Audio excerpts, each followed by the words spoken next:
وہ روحانی نہیں، پھر بتا دوں وہ جو روحانی علاج والے کہتے ہیں، وہ ٹوپی ڈرامے، خود بھی ڈرامے باز، دوسروں کو بھی، اور ان کے پاس جانے والے بیوقوف، اور ان لوگوں کے پاس جانے والوں کی دنیا میں سزا یہ ہے کہ یہ ساری زندگی انہی فلیتوں پلیتوں میں بول لو نا یار رہتے.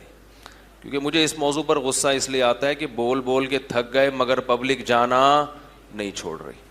کالز آتی ہیں کہ ادھر گئے تھے روحانی والے کے پاس تو پھر یہ ہوا، پھر میں نے کہا گئے کیوں تھے؟ کہنے لگے پریشان تھے، کیا کرتے؟ تو پریشانی کا مطلب یہ کہ جدھر بھی منہ اٹھاؤ چلے جاؤ. السلام علیکم ناظرین، میں ہوں آپ کا میزبان یوسف محمدی. میں اپنے ان تمام بھائیوں کا شکر گزار ہوں کہ جنہوں نے میری ویڈیو دیکھنے کے لیے وقت نکالا. ناظرین، پچھلے 13-14 دنوں سے پاکستان میں دھوم مچی ہوئی ہے کہ ڈاکٹر مولا علی کردستانی پاکستان میں تشریف لائے ہیں، اور ان کے بارے میں مشہور ہے کہ اللہ تبارک و تعالیٰ نے ان کے ہاتھ پر ایسی شفا رکھی ہے کہ یہ چند منٹوں میں پدیشی گونگے، پدیشی بہرے اور پدیشی اندھے کو صرف محض اپنی انگلی کے دم پر ٹھیک کر دیتے ہیں. آخر ان کے پاس کون سا روحانی علم ہے، ان کے پاس کون سا جادو ہے کہ دیکھتے ہی دیکھتے چند منٹوں میں بندہ ٹھیک ہو جاتا ہے؟ ان کے پاس کون سا عیسائی معجزہ ہے کہ چند سیکنڈ میں آنکھوں کے سامنے پیدائشی معذور کو ٹھیک کر دیتے ہیں؟ اور حالیہ دنوں میں ڈاکٹر مولا علی کردستانی کا پاکستان میں قومی سطح پر بڑا چرچا ہے. کیا امیر کیا غریب سب لوگ جوگ در جوگ ان کے پاس جا رہے ہیں. ڈاکٹر مولا علی کبھی تو لاہور ہوتے ہیں، کبھی اسلام آباد، کبھی پشاور، کبھی کہیں کبھی کہیں. لوگ ان کے پیچھے بھاگتے پھر رہے ہیں، لوگ ان کا ٹیلی فون نمبر تلاش کر رہے ہیں. آخر یہ بندہ کون ہے؟ دراصل ڈاکٹر مولا علی کردستانی عراق میں ایک مسجد کے خادم تھے، اور مسجد کی انتظامیہ نے ڈاکٹر مولا علی کردستانی کو صحیح کام نہ کرنے پر مسجد سے فارغ کر دیا.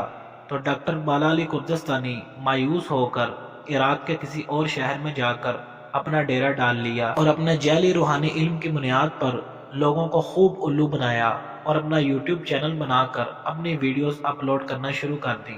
دیکھتے ہی دیکھتے ڈاکٹر مولا علی کا چرچا پوری دنیا میں ہونے لگا، اور انہوں نے موٹی خواتین کو ٹیشو پیپر کھانے کا مشورہ دیا.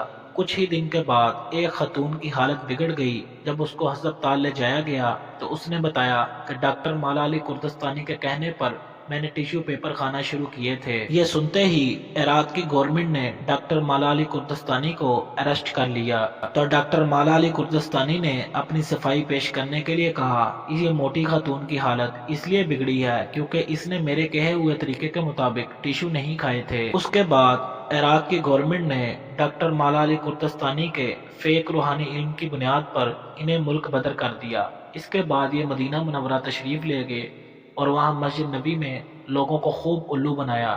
اور مزے کی بات یہ ہے کہ مسجد نبی میں ان سے الو بننے والے لوگ بھی پاکستانی تھے. خیر، ان کو مسجد نبی کے شرطوں نے گرفتار کر کے جلا وطن کر دیا. اس کے بعد یہ ترکی کے شہر استنبول میں تشریف لے گئے، اور وہاں بھی لوگوں کو اپنے جعلی روحانی علم کی بنیاد پر لوگوں کو بیوقوف بنانا شروع کیا، اور روزانہ کی بنیاد پر پیسے مٹورنے شروع کیے. تو ترکی کے گورنمنٹ نے بھی انہیں اریسٹ کر لیا. اگر آپ کو نہیں یقین تو گوگل پر جا کر سرچ کریں ڈاکٹر مولا علی ان ترکی، اور نیوز کے آپشن پر کلک کریں. آپ کو ڈاکٹر مولا علی کردستانی کی پوری ڈیٹیل مل جائے گی. خیر، ڈاکٹر مولا علی ترکی کی عدالتوں میں بھی رشوت دے کر چھوٹ گئے، اور اس کے بعد پاکستان آ گئے.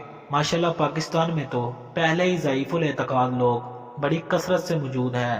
ہمارے پاکستانیوں کے تو پہلے ہی عقیدے بہت کمزور ہیں. تو آج کل ڈاکٹر مولا علی پاکستانیوں کو خوب الو بنا رہے ہیں. میرے بھائیوں، میری بہنوں، کسی کے پاس جانے سے پہلے اس کی خوب تحقیق کر لیا کرو، اس کا بیک گراؤنڈ، اس کا پس منظر دیکھ لیا کرو. گونگے، بہرے اور مردوں کو ٹھیک کرنے والا معجزہ اللہ تبارک و تعالیٰ نے حضرت عیسیٰ علیہ السلام کو دیا تھا. لہٰذا دنیا کے کسی انسان میں ان تمام چیزوں کو ٹھیک کرنے کی صلاحیت نہیں ہے. لہٰذا ڈاکٹر مولا علی کردستانی جیسے لوگوں کی پہنچ سے اپنے آپ کو دور رکھیں. ملتے ہیں پھر اگلی ویڈیو میں، تب تک کے لیے اللہ حافظ.